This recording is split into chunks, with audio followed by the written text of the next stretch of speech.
امام شافعی کے اشعار کا مفہوم ہے کہ ہر قرض لینے والا اپنی مرضی سے ادا کرتا ہے، لیکن زنا وہ قرض ہے ادھر تو نے لیا ادھر تیرے خاندان کی کسی عورت سے ادا ہو جائے گا خود بخود۔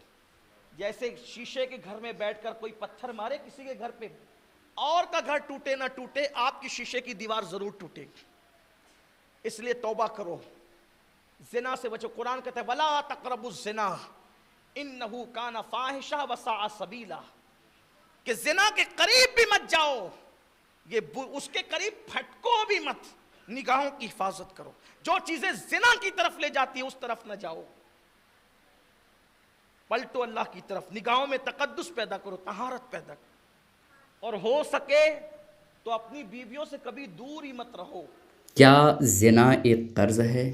جیسے کہ بہت سارے لوگ عام طور پر آپ سنتے ہی رہتے ہوں گے کہ زنا ایک قرض ہے۔ اگر کوئی شخص کسی کے ساتھ زنا کرتا ہے، بدکاری کرتا ہے، تو پھر ایسی کیفیت میں یہ کتابوں میں آیا ہے کہ اس کی بہن بیٹی کے ساتھ یا بیوی کے ساتھ زنا کیا جائے گا اس کے بدلے میں۔ تو کیا زنا ایک قرض ہے کہ جو شخص یہ کام کرے گا اس کی بہن بیٹیوں کے ساتھ یا بیوی کے ساتھ ہوگا؟ اس کی حقیقت کیا ہے؟ حدیث پاک میں کیا ذکر آیا ہے؟ اور کیا قرآن مقدس میں یہ باتیں واضح طور پر بیان کی گئی ہے؟ آج میں آپ کے سامنے یہی باتیں بتانے والا ہوں۔ بس آپ سے گزارش ہے کہ ویڈیو کو آپ دھیان سے دیکھیے گا۔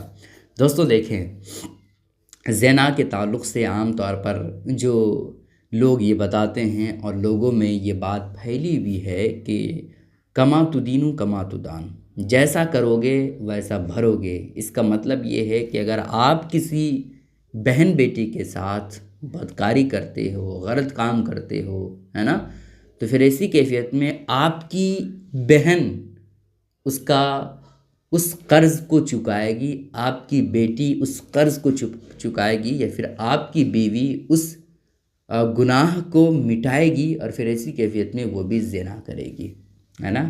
یہ عام طور پر لوگ کہتے ہیں۔ اس کی حقیقت کیا ہے؟ حدیث پاک میں کیا ذکر آیا ہے؟ اور کیا قرآن مقدس میں یہ باتیں واضح طور پر بیان کی گئی ہے؟ آج میں آپ کے سامنے یہی باتیں بتانے والا ہوں۔ بس آپ سے گزارش ہے کہ ویڈیو کو آپ دھیان سے دیکھیے گا۔ دوستو دیکھیں، حقیقت یہ نہیں ہے کہ زنا ایک قرض ہے۔ یہ ایک طرح سے ایک مہمل بات ہے، ایک ایسی بات ہے جس میں کوئی سچائی نہیں ہے۔ زنا ایک قرض نہیں ہے، بلکہ زنا ایک بدترین گناہوں میں سے ایک گناہ کا نام ہے، اور جو شخص اس گناہ کو کرے گا صرف اور صرف اسی کو ہی گناہ ملے گا اور کرنے والے کو ملے گا۔ سمجھ رہے ہیں آپ میری بات کو؟ تو یہ کہنا کہ جو شخص زنا کرے گا اس کا قرض جو ہے اس کی بہن بیٹی بیوی چکائے گی، اس کی کوئی سچائی نہیں ہے۔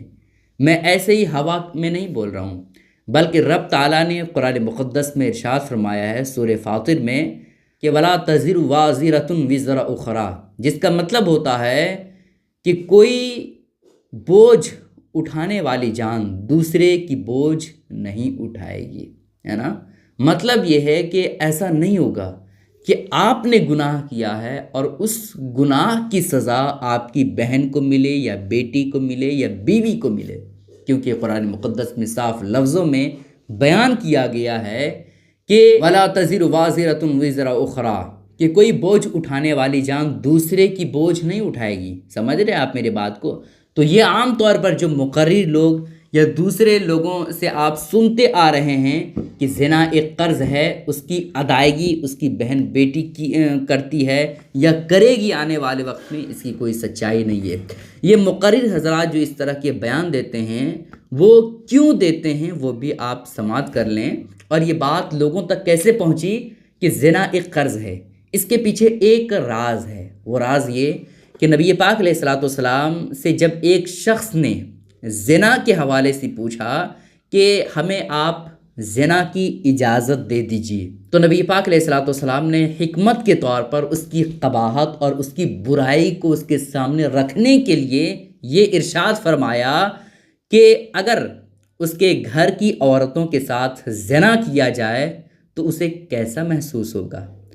ایک شخص نے حضور سے زنا کی اجازت مانگی کہ ہم دوسری عورت کے ساتھ غلط کام کریں، اس کی آپ اجازت دے دیجئے۔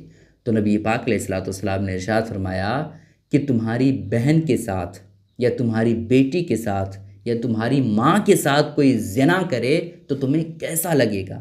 تو اس شخص نے عرض کیا یا رسول اللہ، خدا کی قسم اس کو میں ختم کر دوں گا، اس کو میں تو دنیا سے مٹا ہی دوں گا۔ تو نبی پاک علیہ الصلوۃ والسلام نے ارشاد فرمایا کہ سوچو، تم جس سے زنا کرنا چاہتے ہو، زنا کی خواہش اپنے دل میں رکھتے ہو، وہ بھی تو کسی کی بہن ہوگی، وہ بھی تو کسی کی بیٹی ہوگی، وہ بھی تو آگے چل کر کے کسی کی ماں ہوگی، تو اس کے دل میں کیسا خیال ہوگا؟ تو حکمت کے طور پر نبی پاک علیہ الصلوۃ والسلام نے اس گناہ کو اس کے سامنے، کتنا بھیانک گناہ ہے، اس گناہ کو بیان کرنے کے لیے حکمتاً یہ ارشاد فرمایا کہ آپ کی بیٹی کے ساتھ یا بہن کے ساتھ یا بیوی کے ساتھ یا ماں کے ساتھ ایسا کیا جائے گا تو کیسا محسوس ہوگا؟ سمجھ رہے ہیں؟ تو مقرر حضرات جو بیان کرتے ہیں وہ اسی حدیث کو لے کر کے بیان کرتے ہیں، لیکن قرآن مقدس میں اور حدیث پاک میں کہیں بھی ذکر نہیں ہوا ہے کہ زنا ایک قرض ہے، لہٰذا اگر آپ کیجئے گا تو آپ کی بیٹی یا بہن کے ساتھ یا بیوی کے ساتھ کیا جائے گا، بلکہ قرآن مقدس میں صاف لفظوں میں رب تعالیٰ نے ارشاد فرمایا کہ کوئی جان دوسرے کی بوجھ نہیں اٹھائے گی۔ سمجھ رہے آپ میری بات کو؟ تو زنا ایک قرض نہیں ہے، بلکہ جو شخص اس کام کو کرے گا صرف اور صرف اسی کو گناہ ملے گا۔ اس ویڈیو کو شیئر ضرور کیجیے گا۔ السلام علیکم ورحمۃ اللہ وبرکاتہ۔